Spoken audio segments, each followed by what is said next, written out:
Go 306 and things in the news as we get cranked up here in the second hour. 545-9950 if you want to get on the show. Southern Skies Dermatology bringing you the show this hour.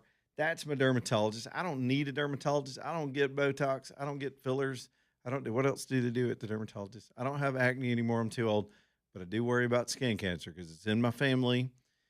And I know I did a lot of sunburning. Some of y'all are close to my age. We were just stupid back in the 70s and 80s about getting sunburn. And the thing is, even it's not immediate. It does, this is very simple language, but it does actual DNA damage to some of your skin cells. And as your cells replicate over your lifetime, your body loses the ability to fight off that damage, which can then manifest sometimes into various forms of skin cancer. So you need to get checked and you need to stay on that if you are more prone. It's hard to know because there's a whole profile. It's skin type, history, family history, burn history, all of these things, sun exposure, even in today's environment. So the thing is, take their advice, follow their tips, do what they say, but get that baseline so you know where you stand. They may find something that could save your life, or you're just worried to death. I've had this happen too, where you're worried about something that seems to have suddenly shown up. All that stuff will get in your head and just it's hard to sleep. Don't just lay there and worry about it. Go get checked. Knock that out. If it's all good, it's all good, and that's a good feeling. It's good to know that. Southern Skies Dermatology. This is all they do is skin cancer. Dr. Mario is a Mohs expert, and they've got great locations all around. I always go to the one over at St. Vincent's East in Trussville, but they've got a new one in the 280 corridor opening up this year at some point. And when they're ready to cut the ribbon on it, I'll let y'all know, and y'all can start going to visit there. That may be the next location I go to. It's a little closer to me. SouthernSkiesDermatology.com, SouthernSkiesDermatology.com. Okay, let's do some economics, and then we got a degament. We got to talk about Swalwell again. That story I thought would be 2 or 3 days, and then people move on, but it seems to have legs. The Dow closed up today. It started off a little bit lower. This was on more optimistic news.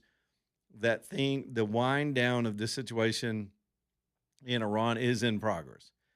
And the fundamentals are out. So forget the war for a minute. We had manufacturing numbers that are blowing the roof off, doubling expectations. And then one number was tripled what the experts believed as far as our own production here in the country. So let's stick to that for just a minute and talk about because I have to go back in time to earlier in Trump's administration with the tariff wars. And all I will tell you, I'm really trying my best not to be, and I told you so on this, but I got to do a little bit.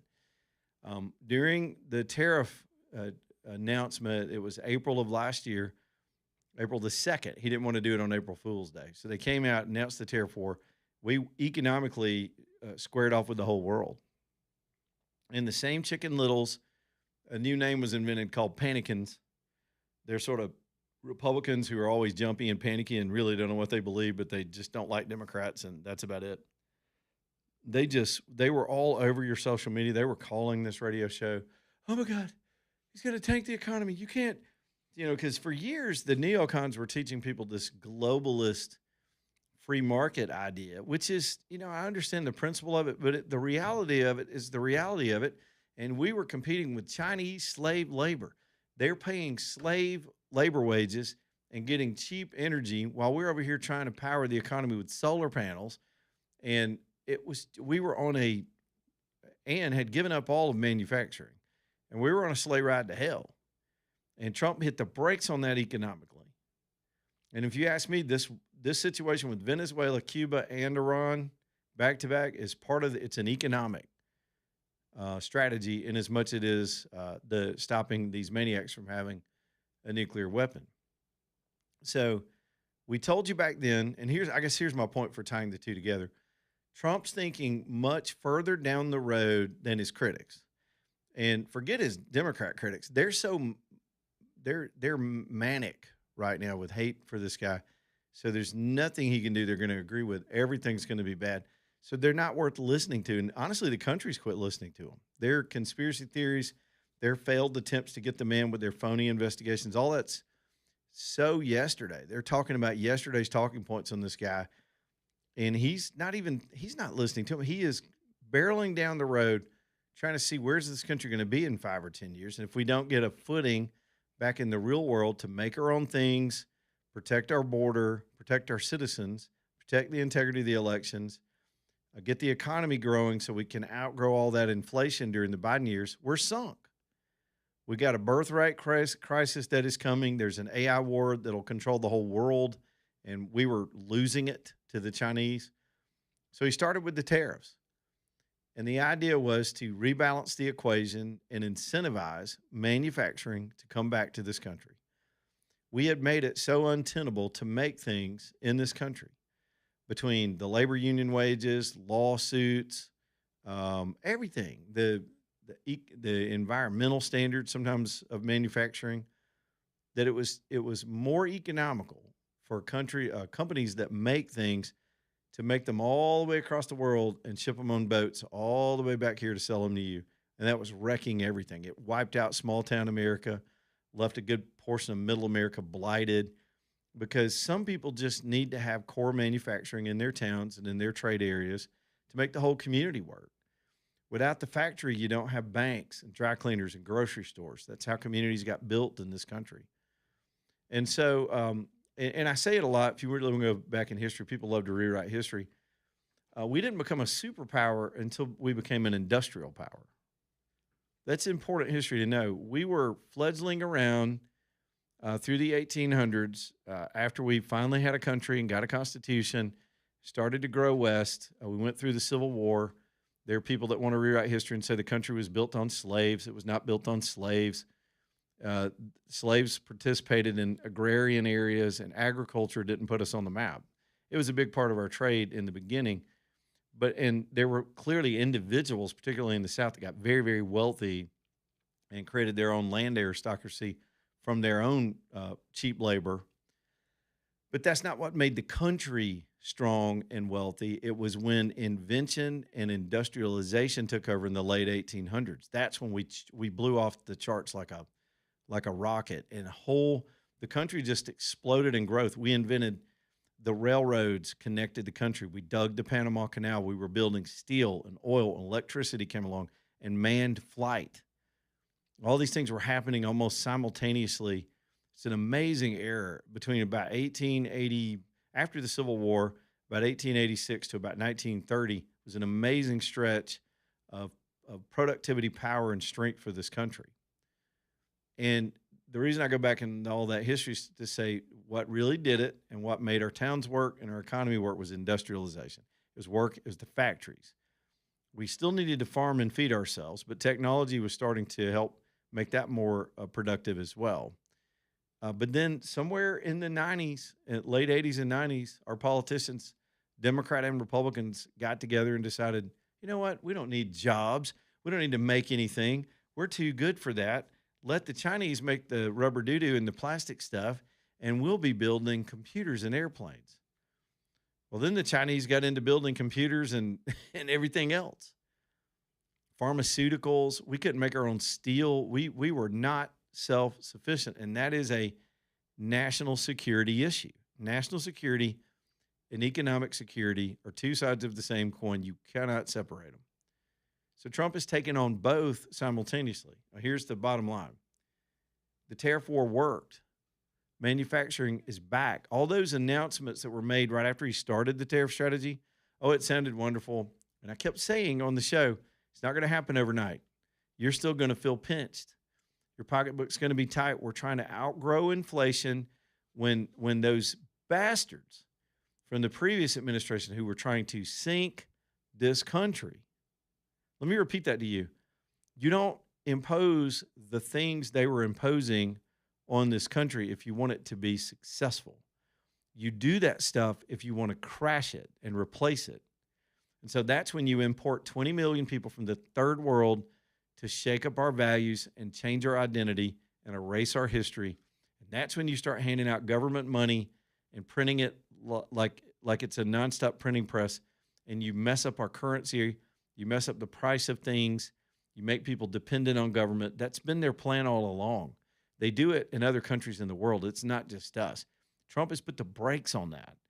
And so today the industrialization numbers come out, and it's a huge improvement. And it shows that the tariff deals are now starting to result, those investment offers and those investment announcements are starting to result in plants being built and things being made again.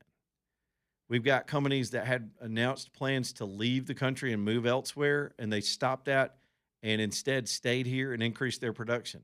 Air conditioner companies, I think John Deere was one of those that got caught up in that. They were about to start making tractors in all of their. They make some stuff overseas because they're worldwide, but they were about to make things to be re-imported here. Trump said, "Hey, if you do that, we're going to tariff you so hard it won't be worth it. You might as well make it here." So they kept going. Now they're expanding and growing. So you need to be able to have jobs for people, and you need to have the energy to support those jobs. And he's attacked all of that. The green energy monster is dead. Is dead. Some of that's because they went away on their own, and they'll concoct another conspiracy theory. I guess now it's just blame everything on the Jews. At some point, it'll be racial injustice or climate change or non-sustainable, non-GMO, free range, allergen. What do they come up? Everybody's a victim. Everybody's got a problem now. So, bottom line is the industrial numbers come out today. Boom. I mean, there it is. Their job people are hiring, and we're making things. That's an output number that feeds into GDP. You add that to the fact that we're pumping oil off the Gulf Coast so hard because of the situation where Iran tried to blackmail the world over the strait. And now we're selling it as hard as we can sell it. Prices are easing down. They're not going to fall, but they're going to come down. Stock market's back up. Today it closed at 48,578 on the Dow. We're 1,400 points off the highs. I mean, we could do 1,400 points in a day. You let them sign a peace deal between Lebanon and Israel and Iran and the United States. I'm not saying they're going to pull it off, but that's what they're working toward. That happens, explosion. Jerome Powell gets replaced, I think, next month. I don't know when the next Fed meeting after that is. Now you have reasonable people taking the fundamentals and correcting those interest rates to give some capital to the economy so we can start producing. There's pent-up demand to build houses. There's pent-up demand to invest in some of this manufacturing, but the interest rates are causing those decisions to be paralyzed. And we're this close to changing that too. So now, within the span of 46 days, we weren't even talking about having a, quote, war with Iran. By the way, we're not at war with Iran. They don't have an army anymore. They don't have a navy. They don't have a military to fight us back. We're not at war with them. We're negotiating their surrender, period. That's what's happening. That's why they're at the table. We're trying to mop up the nukes. We're trying to get their people free. And we're trying to get the strait open. And that's any day now. That starts happening. The only reason it's happening is because we went in there and did this. And for the first time in 44 years, the Lebanese, what a beautiful country Lebanon was until it got raided. One of the largest concentrations of Christianity in the world. In fact, I think they're having their Lebanese food festival this weekend. They didn't come up here to promote it, but I'm telling you, I've been there before. It's fun down at the church downtown. An amazing culture. But they got hijacked by Islam too, radical Islam, this Iranian style. Iran just parked their terror organization in that little country and put them at war with Israel for all these decades. They've been constantly shooting at Israel, even when Iran wasn't, with Iran's money, its resources, and its industrial capability as well. So now they're sitting down at the table. They've got a 10-day ceasefire. They're going to stop their back and forth to see if they can come up with a deal. And there's talk today that Lebanon could join the Abraham Accords.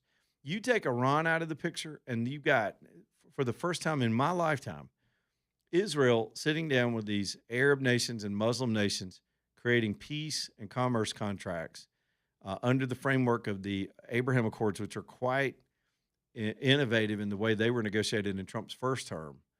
And now a whole region of the world that some of the world depends on gets stabilized. And now you've got stable energy forever. The United States is stable. And unless there's a Democrat in office trying to run our oil industry out of business, which we just dealt with really for 12 years if you count Obama, now that we're back in business of being in business and doing things right, and then you get the Middle East settled down, the only other player, it takes power away from Russia. It keeps some of Europe less dependent on Russia if we can stabilize the other region. Y'all, the world is one big thing and it's all interconnected. And the power moves, and they were absolute ballsy, risk taking power moves by this administration over the last 46 days, have so much upside potential. The nuclear threat is gone. The people could wind up being free. The energy will be flowing. We're just working on the plan right now. It was just like when Gaza finally fell apart. Now there's actually hope that if Gaza gets rebuilt, there won't be a gigantic slum on the Mediterranean Sea, but a productive, free place as well. Trouble spots all over the world. Cuba, the Cuban people, my whole life have been under the boot that is on the neck of the people called communism. They're in direct negotiations right now with our government to change their whole way of living. Now, some in charge don't want to give up their power, but they have no choice. They can't even make electricity work in that country anymore. Venezuela will be free. The Cubans, man, we may be all vacationing down in Cuba in a year or two, freely, without threat. They would benefit so much for being partners with their neighbors to the north. This is an amazing time to be alive and watch this great reset that the globalists tried to pull off, watch it all fall apart. Let me give you another example of this. I don't know if this is correct. I'm kind of new to it. I'm loosely watching it. Hungary. Let's go to Eastern Europe. By the way, the Eastern Europeans have more national pride of self-preservation to this globalist attack than the Western Europeans. By the way, it's too late for the United Kingdom. They've fallen. Islam is now taken over. That country's dead. The king's going to be tossed out soon. The Pope's in trouble. Come on, man. The Pope. Did you see about him quoting a fake scripture today? Come on, man. You're the Pope. Can't do that. He opened a Muslim prayer room inside the Vatican. Did y'all know that this week? I've ignored it. I'm not Catholic. I got a lot of Catholic friends, and I don't know what your emotions are over the Pope, but you get bad popes every now and then. We all know that. This dude opened a Muslim prayer room at the Vatican. Some can see that as being welcoming. You know why there's a giant wall around the Vatican? Anybody? Class? Y'all know your history? You know, I walked around it last year. I still didn't go in there, and it was too crowded. That big 30-foot wall all the way around the Vatican was to keep Muslims out when they were at war with Christianity. It was built to protect the Pope from Muslim invasion. So the world's crazy right now. It's crazy and exciting at the same time. Let me go to Hungary, and I know I got to get this break. So Viktor Orban was running Hungary, and the globalists hated him. Obama himself has been trolling around with his buddies at the World Economic Forum and all those guys trying to get him out of office. Orban had this understudy, and I forget his name, Hagyard or something like that, who suddenly just quit and decided he was on the other side. And so Obama and the globalists and the WEF decided to put their money and backing behind this guy to take on Orban in the election. And just a couple of days ago, they were they were celebrating their new globalist government, and they're trying to build this coalition of globalism where borders are erased and the world becomes one. And Hungary was a problem for them. Poland's a problem for them. We're a problem for them. Australia, all these countries. So Orban's understudy ran basically as a globalist using their money. And then he got elected. And then he got on the national stage last night and announced all of Viktor Orban's policies are going to stay in place. They're going to close their borders. They're going to kick out the immigrants. And they're going to be Hungary. And it is freaking them out. They got played 30 ways from Sunday. I'm watching it loosely, and I hope this guy's legit. He may not be, but that's what the spin is coming out of Hungary anyway. All right, we got to take a break. I'll be back in a minute. Y'all hang on.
Man, no matter what the stock markets are doing right now, we all need to have a little bit of gold in our life, a little precious metal action going on. You can start small and work your way into it. Before you know it, you've got a valuable collection, stored wealth that's protected against the stupidity of our governments and economies and the dumb things people do. Gold holds its own, and it always has. If you need a resource, go over to Alabama Gold Refinery, and let them be your place to handle these transactions. It's safe, they're fair, just a cool shop to go visit over in Homewood, across from the Regions Bank. Steve's a good dude. They'll trade with you, they'll buy from you, sell to you, whatever. Gold, silver, platinum. It's just an exchange and a good place to go do all that stuff. Take your scrap in there and get the value for it while gold's back on the rise. The prices are going up again. It's Alabama Gold Refinery on 29th right there in Homewood. Let me get Jim in here real quick, and then we'll get the break. Jim, what's going on, man? Hey, excellent point about the wall around the Vatican and everything like that. But if you're going to make a list, don't forget this point.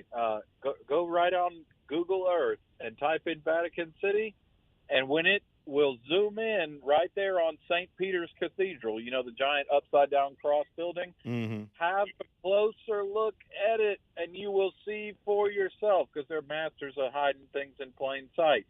The building itself was built in the shape of a snake wearing a crown. It's even got a fork-tongued sidewalk sticking out the front. And the big plaza behind it is scaled stone floor. Because that's what they are, you know. It's who is the Vatican? It's divining serpent. That's why they speak like snakes. Who speaks like snakes? Catholics, especially the Pope. I'm not here to Catholic bash. I got good Catholic friends. That Catholic Church has That's done some fine. amazing stuff, but I'm telling you, this Pope, it was a straight up liberal. He said some crazy crap all over social media. Then they scrubbed his accounts when he was up for the job, and now his inner crazy is kind of leaking out there every day. The president had a great line today. Somebody asked him about Iran's going to execute four of the protesters today, including a woman, and they asked the president what he thought about that. Trump said, "Why don't you ask the Pope what he thinks about it?" Pope's been critical of the Iran situation, and he's just ignorant of the actual danger that Iran posed and what they're doing to their people. But you know, he's a Chicago liberal,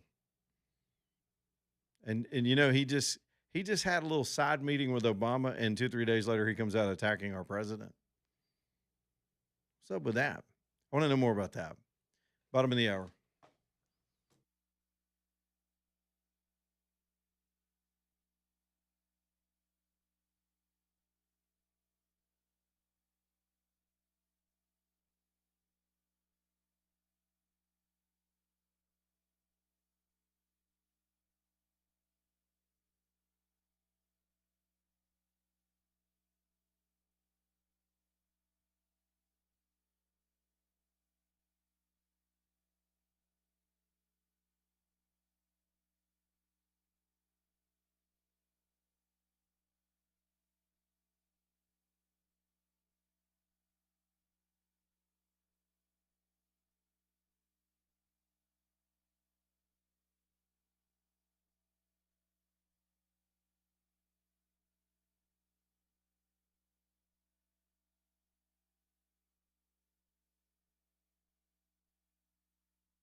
All right, let's keep plowing through all the news of the day. Alabama Bass next up here on the show.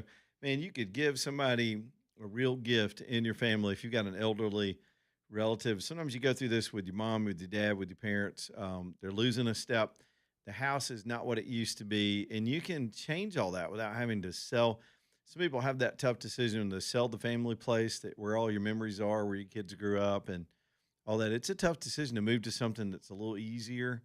Man, there are ways to improve your home, and just you can change out door handles and light switches and things. I actually went through a whole course on this years ago. One of those is making the bath facility easier to get in and out of and safe while you're in there. That's exactly what Alabama Bass can do for you or somebody in your family that needs this kind of gift, the gift of freedom and independence. And these systems are designed for safety. They're beautiful and likely more beautiful than what you already have in place. But when they get through putting it in, you'll be showing it off. I mean, it's rare you say, "Hey, you want to see my bathroom?" But they're gorgeous, the framing, the glass, but they're slip proof and the materials proof. Shelving is right where you can reach things without awkwardly stretching or leaning over or reaching up. Handles and shelving, even foldable or non-foldable seats in these upright shower systems. Now they make the sit-down soaker tubs too, where you let yourself in with the door and fill her up. Quick fill too. They've got quick fill capabilities, so you don't have to wait on that thing to fill up and get warm. All these things to make life better. And don't you just want to relax? Sometimes that's where people shake the day off, and you don't want to lose that in life. And if you're the family member, you do not want to be in there with a sponge tied to a broomstick, washing your mama. Let Alabama Bass fix that system for you. They'll get it done in 2 days, give you the best price with no corporate pressure. They don't do that stuff. That's unfair. Alabama Bass, y'all go see them. All those guys, Mike, Jill, Sandra, Dewey. Am I missing anybody? John, of course. Good folks. AlabamaBass.com. All right, let's go to Steve, and then I got to get into Swalwell stuff. Steve, what's up, buddy? Hey, Leland. Hang on, my phone. Okay, I got the volume turned up. Sorry. It's all right. When all these people, like the two popes, our last two popes, one of them was raised in socialist Argentina. Yep. And this pope, I don't know how long he was down in Peru, but I think Peru, they had a big, screw up with socialism back in the day, didn't they? I don't know a lot of Peruvian history. I just know about Machu Picchu. So basically, we've got another pope like that again, I think. That's not what I call it about, man. Spain screwed up 80% of the Western Hemisphere. I mean, they left Mexico and came back with a new plan, which was still all the damn gold, because the Spanish Empire was true. That, yeah, that's good history. And then they make it up to New Mexico, and they started enslaving the Pueblos, and now they still complain to this day that they should own New Mexico. Could you imagine if New Mexico was part of Mexico? That would be so screwed up. But that's not what I called about either, though, dude. It's these beauty academies everywhere. I mean, they're parts business districts in Mobile. You can see Big Chicken all up and down the road, Popeyes, churches, and all the fast food places there in the chicken war, But these beauty academies, I mean, you can see 2 or 3 beauty academies. Hold on. I don't know what a beauty academy is. What's that? Like barber college. They're everywhere. Oh, okay. Where you're teaching people how to do that's basically what it is. Beauty supply. What about them? So I guess if they're academies, they get a grant on both ends, maybe a grant from the government, a grant from not necessarily. One of my daughter-in-laws went through the cosmetology school. She went and got her degree in some high-end thing that her grandfather insisted on. But that's not what she wanted to do. She loves style and hair and helping people. In fact, her heart is helping older people do their hair. So she's so sweet. And but she went to one of those schools. And so they're there because, we have these state requirements that you get licensed to be able to work in that industry. And so to be able to train, and there's sort of an apprenticeship program.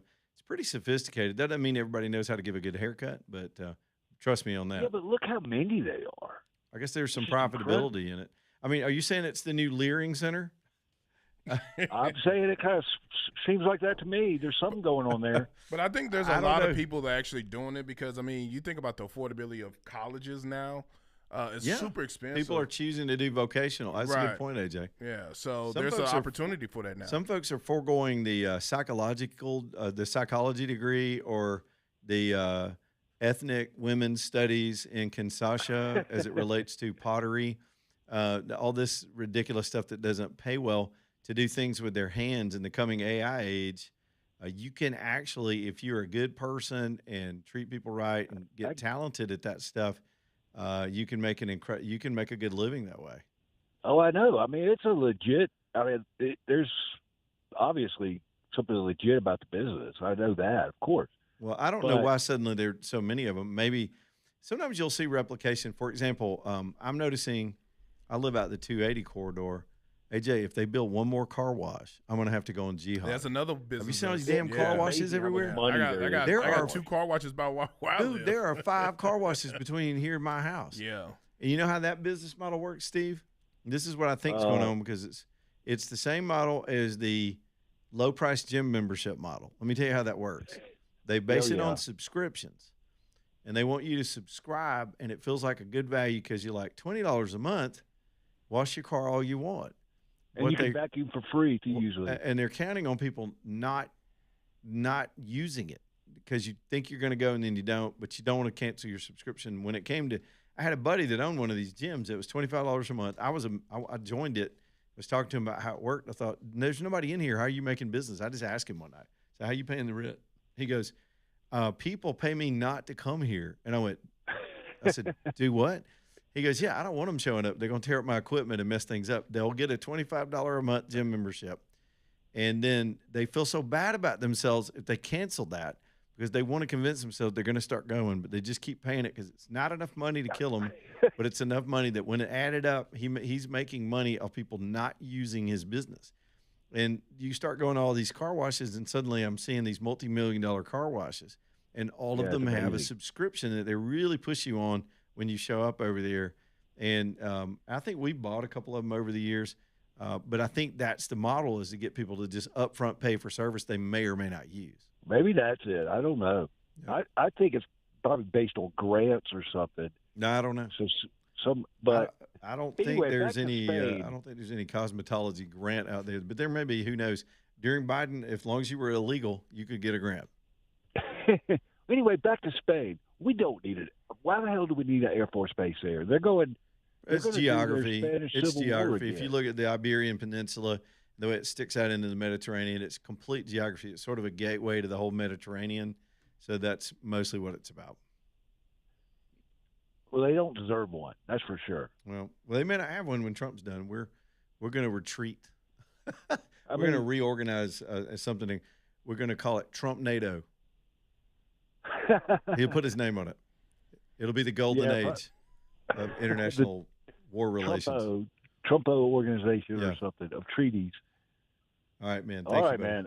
I just still think there's some smells about all these beauty academies. He's got a thing. And all right, thanks, Steve. Appreciate it, buddy. All right, man. Yeah, I don't want to. AJ, I'm not cracking down on big beauty. I'm just saying. Right. Because we had this debate when Michelle Obama went off on how black women have it worse. And then all the white women got pissed off. White guys are like, what? Black guys are like, yeah, okay. Because women, I mean, it's expensive. They all do it, and it's fine. Sometimes it's the treat. It's the way you get, guys, we have our hobbies and things, and so there's just a lot of money in it. Mm-hmm. I'll tell you another, I don't know how Steve got us squirreled on this stuff. Business-wise, I worked for a big box store one time you think would be a man's store. Like, this is a guy's store. And the people I work with that owned the chain, I would do some of their real estate selection and do site selection for them, do analysis over where they should locate, and help them do the deals. And they just flat told me, we'd rather see soccer moms come in the door. They're the ones that spend the money. Mama controls the budget in most houses. Home Depot will tell you that when something gets done at the house, it's usually Mama's ready for this project to get done. It might be the guy that shows up with his truck to go get it, or to make the change, or to change the appliance, or to buy the wood and get the project going. But the center of that is usually the woman in the relationship making the decision. That's their marketing. That's who they market to. So women drive the economy. Ladies, good job. Spend that money. We need the economy to come back. It's all good. It's just true. I mean, that's retail. So I don't know what he's noticing with the beauty shops. And sometimes I guess they beauty academies and schools, but sometimes they want to co-locate and get in the same area and attract students too. Sometimes there's synergy in businesses being near each other. And plus, right now is in high demand because some of the older generation that do hair, they're kind of aging moving out, and yep. and you got to refill it with new, fresh people. Yep. And most people are not going to 4-year colleges anymore. It's too expensive, and you don't get any value out of it. And you don't. And so it's like, well, I don't want to feel like, quote unquote, work for somebody. I want to work for myself and do something that I enjoy doing, and make some money. You could sit here and go, oh, I could go get a human resources degree. In the age of AI, I don't think so. There's not going to be as many humans doing resources. I mean, I'm just saying, you better be working with your hands. You better have a skill that other humans need that only humans can give to each other. Even though we did see a robot chasing pigs yesterday. I guess whoever had that job in Poland chasing off the boars, this humanoid robot is now taking their livelihood. It's just true. Elon Musk talked about it the other day, and the way he put it is, he said, he called it pushing atoms versus pushing digits. Can I explore that real quick?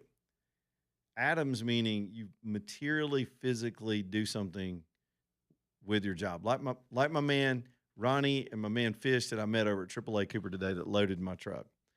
These guys work. They're driving forklifts, getting these trucks loaded. There'll always be a need to transport things and to load the material and get it done. And I guess over time, robots could do that.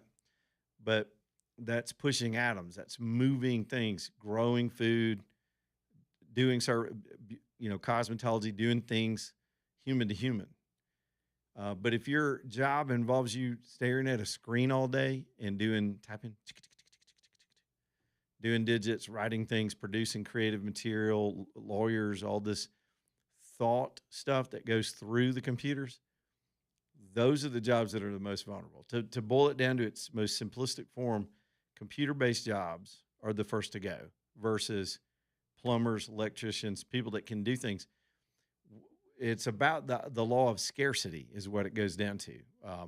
And when that kind of labor can be done for free, in other words, and I've heard some interesting arguments just about legal preparation and some of the things in the field of law. I mean, there's some issues over, you can't sue a computer if they give you bad representation. So a lot of that's going to get sorted out. But, and it's not, admittedly, that's a huge oversimplification of where we're going, but we need to be thinking that way. You need to have a skill set. And so some of these kids choosing not to go sit in a classroom and run up 6 figures of debt for a job that will never pay for that debt in an economy that's changing right before their eyes. They're wisely choosing not to be vulnerable. Not to mention the left, the American left, and really elitists all over the world have ruined the college experience. They've taken the old experience of a brick and mortar building and sitting in a stuffy classroom and listening to the old professor to gain knowledge so that you feel more cultured. And technically, they should be teaching people critical thinking, how to think, how to know information, store information, and collate that information and make decisions in your life with that kind of expertise. That's so dead. The computer does all the thinking now. A friend of mine has a daughter in school right now. She reached out to me about something I was talking about on this, and AJ, this was the example. Her daughter was raised very traditionally and wants to write her own papers. She wants to learn. The kid wants to know the subject matter because she wants to work in this field. All the other kids in class were using ChatGPT and AI to write their papers. The professor was grading the papers using AI, or let's just say ChatGPT. I don't know if that's the exact AI they were using. So the kids are they're turning in papers they didn't write to be graded by a professor that didn't read them. And they were all getting hundreds on these papers, and homegirl, who was just actually sitting there pecking out the paper with her own thoughts for the exercise of knowledge, was getting lower grades. And so the choice she had there was just let the computer write the paper. Then what the hell are they learning? Nothing. They're just learning how how to put a couple prompts in, let the computer think for you. That's our future. That's the world. So the colleges are challenged by that. They're overpriced. They don't produce a product that has value, and they're being replaced by technology in the real world right now. And kids are figuring that out better than my generation. It wasn't around then, but these kids are looking down the road going, well, I better learn something practical. And it's probably wise. It really is. AJ, I'm going to learn to do hair and get out of this business. No, I'm going to open. I was talking to a friend that's in this business today. Mm-hmm. I was like, well, let's just open a hospice, man. Apparently those people are killing it. Oh, ha! Or open a Leering Center somewhere. I'm going to open the 280 Leering Center. I'm going to be a millionaire. To hell with y'all. I'm off the radio. I got a new gig. Put it in my building built by All American Metals. I'll build me a pole barn. I already got my business in that barn. I'll put another business in that barn. It'll be a Leering Center. I don't need any students. Y'all, All American Metals can help you if you are growing your. But you talk about tangible. You talk about physical. You talk about things that are necessary. You got to have, in this real world that we live in, the concrete world, you got to have space to do your things if you're doing things like that.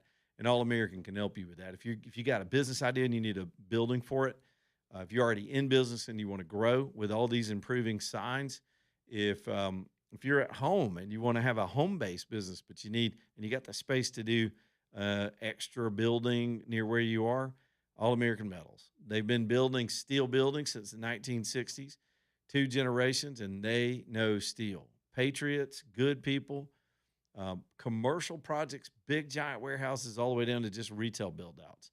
They'll put together a package, and you can invest in a whole mini storage setup.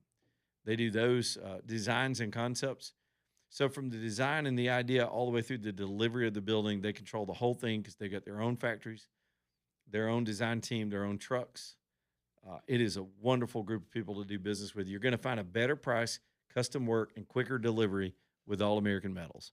It's aa-metal.com, aa-metal.com.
All right, y'all. Lonnie's Furniture Company bringing you the show tonight. Y'all get on up to Lonnie's and improve your home. Sometimes I'm telling you, it's fun just to go in there, even if you're not in the mood or in have a need for furniture. Sometimes you just get inspired to get ideas. Excellent prices, beautiful stuff. Names you're going to know. The things that are in nowadays, because it's always there's a lot of stuff that can be trendy at once. It's not too trendy. These are things that still have timeless style but are fashionable nowadays. They just know how to buy furniture. It's not just about selling furniture. It's going to the manufacturers and getting the good stuff at the best prices, getting it in bulk. And to handle that bulk, you got to have a real big operation to be able to move the warehouse around and keep the floor staged. That's what they've been doing for 93 years at Lonnie's. It's in a small town, an unexpected place for a superstore, but I think you'll love them. And when you get to know the people there too, oh, they're just awesome. These are the people you want to hang around with and get their opinion, and they'll leave you alone, let you think. It's just the right balance of expertise and low pressure sales. So you can buy something nice and be proud of it and take it home. Be good with your decision. Lonnie's Furniture Company, LAUNIUS, 10% off basically right now because they've got to save the tax sale. Tax right now in that part of the county is 10%. So they decided, hey, the rest of the weekend, since it's tax week, the government doesn't want them to really say no sales tax. So what they're doing is calling it Save the Tax Sale. That's a good deal. Lonnie's Furniture Company off 280 on 565 in Kimberly. Lee is on a cell phone. What's up, Lee?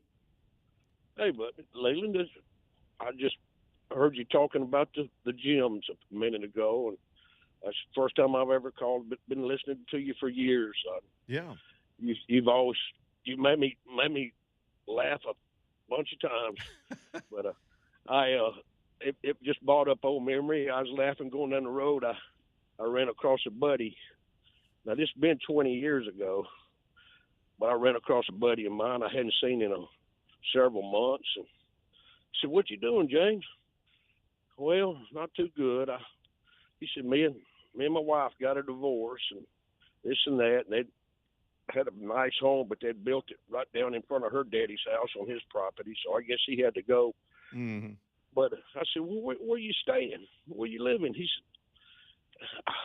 said, "I'm staying over on 280. I think he said Gold's Gym." Mm-hmm. It was a gym, and he said he drove hot shots back and forth to Atlanta, so he was gone all day and back at night. I said, "You live there?" And he said, "Yeah." He said, "It's $9.95 a month." He said they got break rooms, microwaves, Yeah. TV, Oh, yeah. showers. He said, Yeah. He said, "I get back in," and he said, "There's nobody there." And he said, "So where you sleeping?" He said, "Well, there's couches." And he said, "I fell asleep the other day on the weight bench." And he said, "This is working out great." He said, "But," he said, and you wouldn't believe the women you meet. Oh, I bet. I said, that's ingenious, James. I'll have to remember that. All right, top of the hour. Thanks, Lee. Back in a Bye. minute.